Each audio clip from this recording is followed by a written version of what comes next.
Hello बच्चों। आज 3 सितंबर का जो शिफ्ट 1 था जेई मेंस का, उसके फिजिक्स के जो भी मेमोरी बेस्ड क्वेश्चन सभी हमारे पास आ चुके हैं। मैं उन सभी का सॉल्यूशन लेके इस समय आपके सामने आ चुका हूं।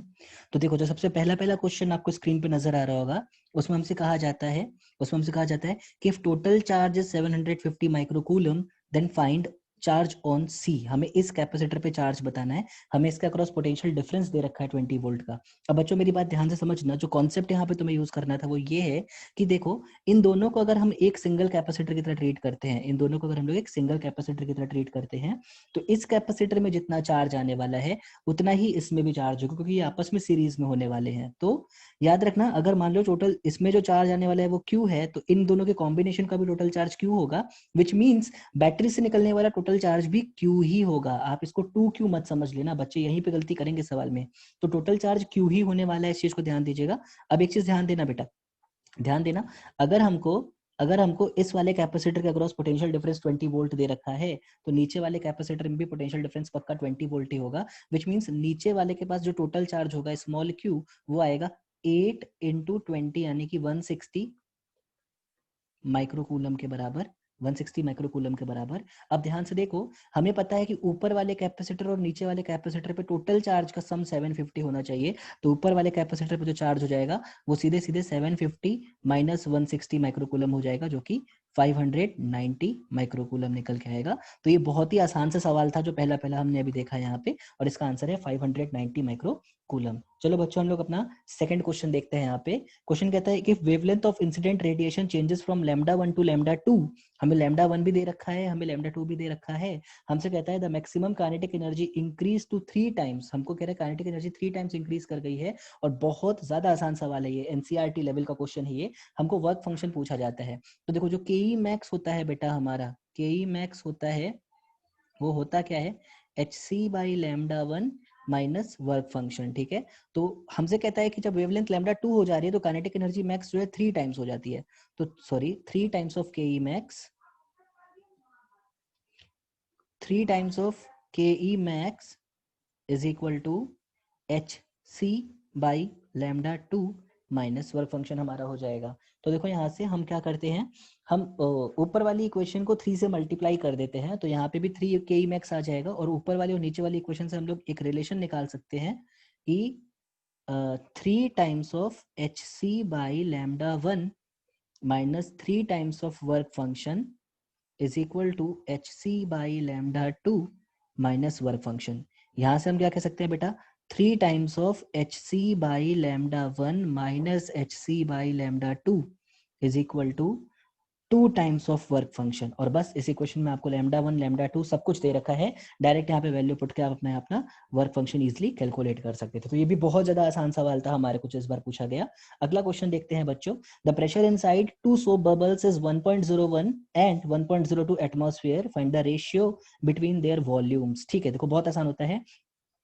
आउटसाइड प्रेशर, देखो मान लो अगर एक सोप बबल है तो इसके आउटसाइड जो प्रेशर है बेटा वो होगा 1 एटमॉस्फेयर के बराबर। ठीक है, और हम एक चीज और जानते हैं कि पी इन और पी आउट का जो डिफरेंस होता है इसी को हम लोग क्या बोलते हैं बेटा, एक्सेस प्रेशर बोलते हैं। तो देखो, मैं पहले बबल की बात करूं तो P in minus P O कितना निकल के आएगा, उसके लिए 1.01 माइनस 1 मतलब 0.01, और ये किसके बराबर होगा, सोप बबल है तो 4t अपॉन R1 के बराबर होगा। सिमिलरली दूसरे वाले बबल के लिए अगर मैं डिफरेंस निकालूंगा तो आएगा 0.02 इज इक्वल टू क्या आएगा, 4t अपॉन R2 आएगा। चलो जरा इन दोनों क्वेश्चन को डायरेक्ट एक दूसरे से डिवाइड कर देते हैं अगर हम लोग, तो हमारा R2 अपॉन R1 निकल के आएगा 2 अपॉन 1। और हम जानते हैं वॉल्यूम रेडियस के क्यूब पे डिपेंड करता है, तो यहाँ से हम लोग का R2 cube upon R1 cube निकल के आएगा 8 अपॉन 1 के बराबर, जो कि वॉल्यूम का भी रेशियो होगा।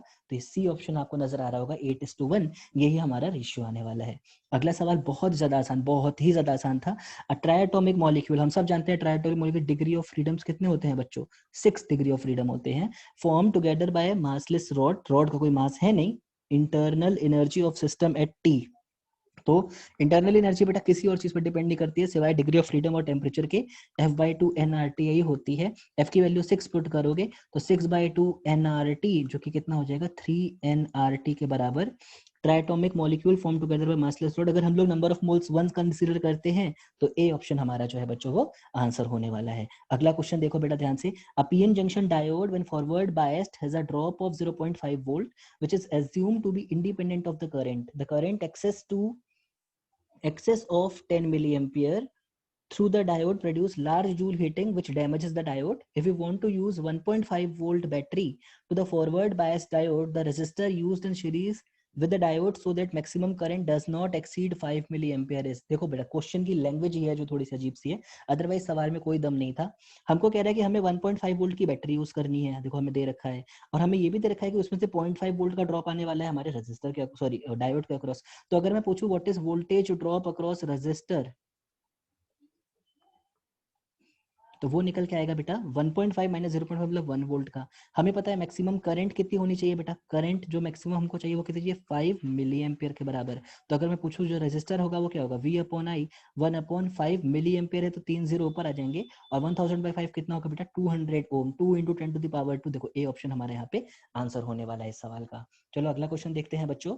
अगले क्वेश्चन में कह रहा है find the ratio of charges on S1 and S2 if they are connected by wire. ओहो देखो बहुत आसान सवाल है, दो क्वेश्चंस बनानी होती है हमें। कंजर्वेशन ऑफ चार्ज कहता है कि टोटल इनिशियल चार्ज, मान लो मैं कहता हूं बेटा इस पे फाइनल चार्ज Q1 आ जाए, इस पे फाइनल चार्ज Q2 आ जाए, तो हमें पता है कि Q1 प्लस Q2 होगा कितना 12 प्लस माइनस 3 मतलब कि 9 माइक्रो कूलम के बराबर ही होगा, और फाइनल पोटेंशियल सेम का मतलब होता है K Q1/R1 must be equal to KQ2/R2। अब देखो बेटा इस क्वेश्चन को तुम नहीं भी सॉल्व करते और यहां तक की बात भी अगर सोच ली होती तो भी तुम आंसर निकालते।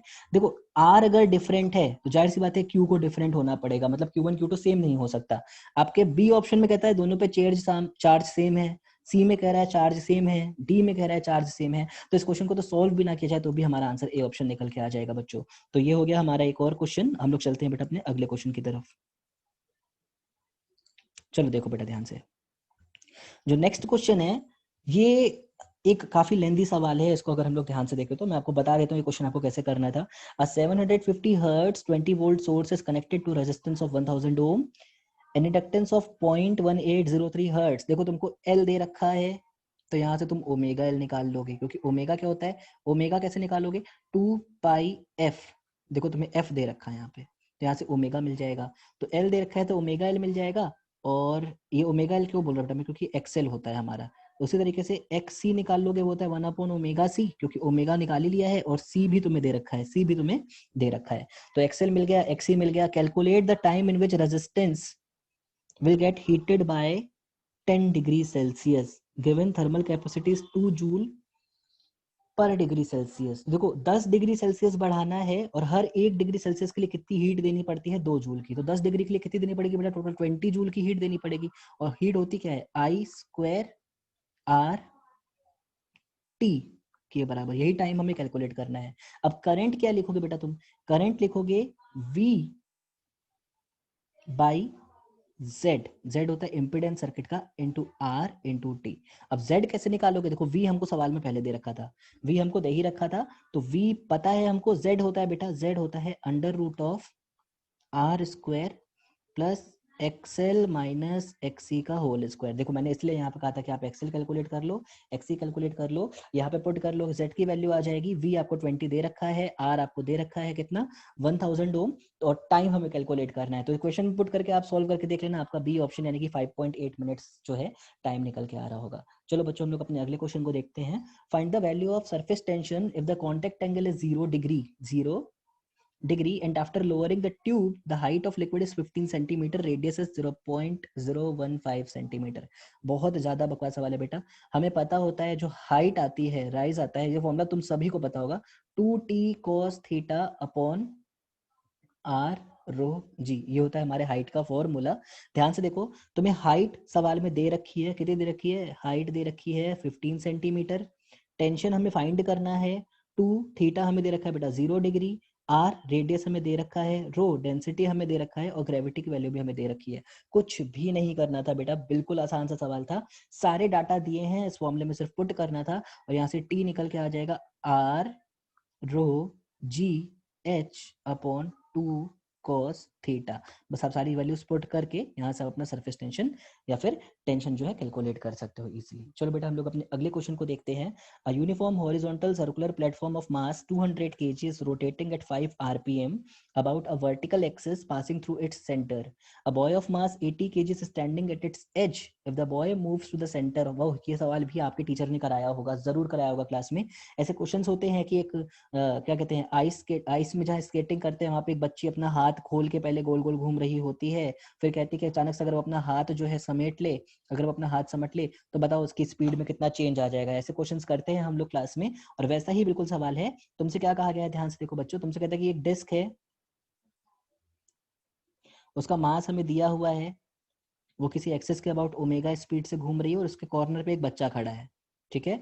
तो देखो इनिशियली इसका एंगुलर मोमेंटम कितना आएगा, एंगुलर मोमेंटम आएगा आई इंटू ओमेगा, जहां पे आई क्या होगा, moment of inertia of disc plus moment of inertia of boy. तो मैं मान लेता हूँ डिस्क का मास कैपिटल एम है, तो M R square by 2 plus small M R square into omega 1, ये इनिशियल एंगुलर मोमेंटम मान के चलता हूँ, should be equal to final angular momentum. जब लड़का बिल्कुल बीचों बीच चल के आ जाएगा बच्चों, तो उसका मोमेंट ऑफ इनर्शिया 0 हो चुका होगा, तो डिस्क का moment of inertia M R square by 2 into omega 2। देखो बस तुम डायरेक्ट इस फॉर्मूले में तुम्हें एम मास ऑफ डिस्क हो गया, यहाँ पे दे रखा है, ओमेगा 1 दे रखा है, बॉय का मास m2 दे रखा है हमको, और बस हमें और कुछ चाहिए ही नहीं इसमें, हमारे कोई सवाल को करने के लिए और कुछ चाहिए ही नहीं। आर स्क्वायर हर जगह से पहले ही कैंसिल हो जाएगा, देखो बेटा ध्यान से, आर स्क्वायर पहले ही कैंसिल हो जाएगा।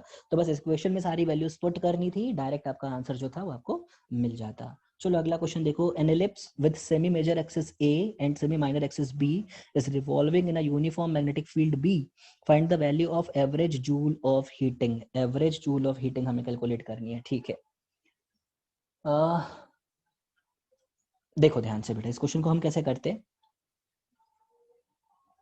सबसे पहले हम लोग फाई फाइंड करते हैं। फ्लक्स जो होता है बी ए कॉस थीटा, थीटा मतलब ओमेगा टी मान लेता हूँ, अगर वो हमारा, अगर हमारी डिस्क सॉरी हमारा जो ये सेमी एलिप्स जो हमारा है, यहाँ पे लूप जो है ये ओमेगा स्पीड से घूम रहा है, तो देखो यहाँ से D phi by D T से हमारा ईएमएफ निकल के आ जाएगा बेटा कितना, B A omega sine omega T, एक माइनस साइन भी आएगा लेकिन minus D phi by D T में वो माइनस हमारा खत्म हो चुका होगा, तो ये हमारा ईएमएफ आता है, ठीक है। अभी हमें बताना क्या है, हमें बताना है find the value of average joule of heating. अच्छा तो देखो रेजिस्टेंस हमें दे ही रखी है, और हमें हीट का फॉर्मूला पता होता है, क्या होता है बेटा, E square by R T के बराबर, ठीक है। तो जरा वैल्यू पुट करो इन सब की, तो ये आ जाएगा B A omega D H लेते हैं पहले, उसके बाद एवरेज निकालेंगे, डी टी टाइम में लेते हैं, ठीक है, डी एच, ठीक है। तो ये आ जाएगा B A omega sorry B square A square omega square upon R sine of omega T D T, sine square of omega T D T, ये हमारा आता है, ठीक है, डी एच। अब यहाँ से तुम्हें अगर इसकी एवरेज वैल्यू फाइंड करनी है तो तुम्हें इस फंक्शन का एवरेज निकालना पड़ेगा। इसमें जो कांस्टेंट है वो डायरेक्ट बाहर आ जाएगा, B square omega square A square by R वैसे ही बाहर आ जाएगा। और हम जानते हैं साइन स्क्वायर थीटा है कॉस स्क्वायर थीटा, इन दोनों फंक्शन का एवरेज कितना होता है बच्चों, एक साइकिल में एवरेज इसका हाफ के बराबर होता है। तो ये तुम्हारा जो है बेटा इस क्वेश्चन का आंसर होने वाला है। चलो अगला सवाल देखते हैं। अगला सवाल है find the magnetic field at centre of a hexagon wire whose system carrying current I wire system carrying current I at center with 50 turns in terms of mu naught I by pi। चलो कोई बड़ी चीज नहीं है, एक hexagon wire ले लेते हैं पहले। तो देखो हेक्सागोन के लिए जो इसकी साइड होती है, मान लो इसकी हर एक साइड की लेंथ L के बराबर हो, तो यहाँ से ये जो डिस्टेंस होते हैं बेटा ये भी सब L के बराबर ही आते हैं, क्योंकि ट्रायंगल इक्विलेटरल बनता है। और अगर मैं इस पे परपेंडिकुलर डालता हूँ तो ये एंगल और ये एंगल हमेशा सेम यानी कि 30 डिग्री निकल के आने वाला है, ठीक है। तो देखो किसी एक वायर की वजह से जो मैग्नेटिक फील्ड निकल के आती है वो आती है B is equal to mu naught N I by 4 pi length, ये जो डिस्टेंस होगी, ये डिस्टेंस कितनी होगी बेटा ध्यान से देखो, तो इसको हम कैलकुलेट कर सकते हैं इजीली। ये एंगल 30 डिग्री है और ये डिस्टेंस L के बराबर है, तो L cos 30, 4 पाई L cos 30 साइन थीटा 1 मतलब साइन 30 प्लस साइन थीटा 2 मतलब साइन 30, ये हमारे किसी एक की वजह से निकल के आता। ऐसे 6 वायर्स हैं तो हम क्या करेंगे, इंटू 6 और कर देंगे, बस सारी ही वैल्यूज। म्यू नॉट हमको पता है, एन नंबर ऑफ टर्न्स होता है, हमको दे रखा है, वो भी शायद 50 के बराबर दे रखा है। आई करंट होती है, उसको आई के टर्म्स में ही लेना है। 4 पाई एल cos 60, हमको एल से एल हमारा कट नहीं रहा है, तो हमको एल, क्वेश्चन में एल, कोई बात नहीं, अगर आप क्वेश्चन एग्जैक्ट तो देखो हमारे पास है नहीं, पर क्वेश्चन जैसे हमको मिलता, कैरिंग अ करंट आई, ठीक है, I number of turns mu naught N I, ठीक है, कोई दिक्कत नहीं है बच्चों। तो देखो हमारे पास अगर नहीं भी है लेंथ हेक्सागोन वायर की, तो क्वेश्चन जो हमारा परफेक्ट क्वेश्चन होता उसमें पक्का लेंथ दी होती, और इसमें जैसे आप 6 का मल्टीप्लिकेशन कर रहे होते, आपको हम आपका सही आंसर जो है वो मिल जा रहा होता। तो चलो हम लोग अगला क्वेश्चन देखते हैं बच्चों अपना। If b is equal to 3 sin 2 pi by t y plus ct I cap, then find the amplitude of electric field. अच्छा देखो बहुत ज्यादा आसान सवाल है। एम्पलीट्यूड ऑफ मैग्नेटिक फील्ड कितना है बेटा, 3 के बराबर। हमको क्या पूछा गया, एम्पलीट्यूड ऑफ इलेक्ट्रिक फील्ड, ठीक है। देखो एक बहुत इंपॉर्टेंट रिलेशन होता है इलेक्ट्रिक फील्ड के एम्पलीट्यूड में, मैग्नेटिक फील्ड के एम्पलीट्यूड में और स्पीड ऑफ लाइट में। वो क्या होता है कि E naught by B naught is always equal to speed of light. यहाँ से ई नॉट हमेशा क्या आएगा बच्चों, ई नॉट हमेशा आएगा B naught into speed of light के बराबर। तो ये होने वाला है बेटा कितना, 3 इंटू स्पीड ऑफ लाइट होता है 3 इंटू 10 टू द पावर 8 के बराबर, तो 9 इंटू 10 टू द पावर 8 निकल के आएगा आपका एम्पलीट्यूड इलेक्ट्रिक फील्ड की उसका। चलो बच्चों हम लोग एक और क्वेश्चन देखते हैं यहाँ पे। इस क्वेश्चन में हमसे कहा जा रहा है, block of mass m is moving with velocity v on a frictionless surface collides with a rod of mass. देखो ध्यान से देखना बेटा, इस क्वेश्चन में इसी चीज के बारे में इंपॉर्टेंस है। यहाँ मोमेंटम कंजर्व नहीं हो सकता है बेटा, यहाँ पे मोमेंटम कभी कंजर्व नहीं होगा, क्योंकि ये मासलेस रॉड नहीं है पहली बात तो, और दूसरी बात स्ट्रिंग नहीं है ये। तो यहाँ पे जब बॉडी आके कोलाइड करने वाली है दूसरी वाली, तो इसका कोलिजन से एंगुलर मोमेंटम कंजर्व करना होगा हमें अबाउट हिंज, ठीक है। तो देखो इनिशियल एंगुलर मोमेंटम अगर मैं लिखूं तो होगा small m into 6 into length of rod mvr is equal to final angular momentum में रॉड का I कितना होता है बेटा, कॉर्नर के about ml square by 3, capital M is mass of rod, ml square by 3 plus जो ball हमारी जाके यहाँ पे स्टिक करेगी उसका ml स्क्वायर इंटू ओमेगा। इस इक्वेशन को अगर आप सॉल्व करोगे तो यहाँ से आपको ओमेगा ऑब्टेन हो जाएगा, ओमेगा मिल जाएगा एक बार आपको। तो उसके बाद अब आपको ये बताना है कि कितने एंगल से ये रॉड घूम जाती है। देखो बहुत आसान होता है बेटा, मान लो फाइनली ये रॉड अगर यहाँ आ जाए, तो ये जो पार्टिकल था ये लेंथ भी एल होगी, तो ये जो लेंथ आएगी एल कॉस थीटा। तो इस पार्टिकल ने जो हाइट गेन की होगी वो होगी L minus L cos theta, लेकिन रॉड के सेंटर ऑफ मास ने जो हाइट गेन की होगी वो होगी L/2 minus L/2 cos theta. तो इस चीज का ध्यान देना है और एनर्जी कंजर्वेशन यूज करनी है। तो हाफ जो टोटल सिस्टम का मोमेंट ऑफ इनर्शिया आया है I, इसके बराबर ये लिखा हुआ है omega square must be equal to m g l minus L cos theta plus capital M g L/2 minus L/2 cos theta. बस ये दो इक्वेशन है बेटा, आपने ओमेगा की वैल्यू इस इक्वेशन से ऑब्टेन कर ही ली थी। यहाँ पे जैसे आप ओमेगा की वैल्यू पुट करोगे और क्वेश्चन सॉल्व करोगे, सिर्फ कॉस थीटा आपका है जो अननोन रह जाता होगा, और वहां से आपका कॉस थीटा भी आपको मिल जाएगा। तो बच्चों इस तरीके से हमारा आज का जो शिफ्ट था, फर्स्ट शिफ्ट 3 सितंबर का, उसके जितने क्वेश्चन हमारे पास मेमोरी बेस्ड थे वो सारे हमने यहाँ पे डिस्कस कर लिए। बच्चों इस चैनल को प्लीज सब्सक्राइब करो, क्योंकि बहुत जल्दी हम लोग किस रैंक पे कौन सा कॉलेज आपको मिल सकता है और किस कॉलेज की कौन सी ब्रांच सबसे बेस्ट है, किस में प्लेसमेंट अच्छा है किस में नहीं है, इन सारी ही चीजों के टॉपिक्स को लेके बहुत जल्दी हम आपके पास आने वाले हैं। तब तक के लिए अच्छे से रहो, अपने घर में खुश रहो। चलो शुक्रिया।